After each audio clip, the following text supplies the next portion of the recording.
Radhe Radhe guys, સ્વાગત છે તમારું મારા એક નવા વ્લોગમાં। તો ફાઇનલી આપણે દેશમાંથી પાછા મુંબઈ આવી ગયા। अच्छा ठीक है।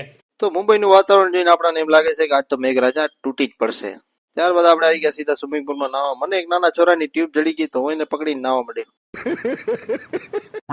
તો ત્યારબાદ હું સંજુને લઈને નીકળી ગયો એને સ્કૂલે મૂકવા।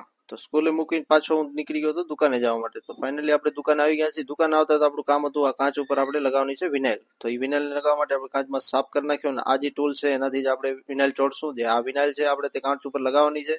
આ બે વિનાઇલ છે, બે કાચમાં લગાવવાની છે। પેલા કાચ ઉપર આપણે પાણી નાખી દેશું જેથી કરીને આપણે એડજસ્ટમેન્ટ કરવું હોય વિનાઇલનું તો આગળ પાછળ કરી શકીએ।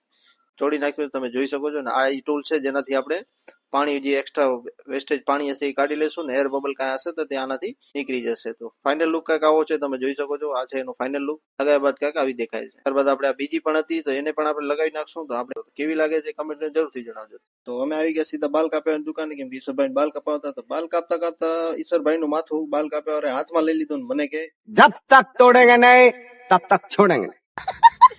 ત્યારબાદ આપણે દુકાન આવીને જોયું તો મની હતી તેને રમાડી થોડીક વાર ને ઈશ્વરભાઈ કે હું રહી ગયો તો મને કે હું રમાડું।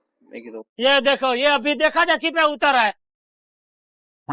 તો આજ માટે આટલું। ફરી આપણે મળશું એક નવા વ્લોગમાં। ત્યાં સુધી બધાને રાધે રાધે।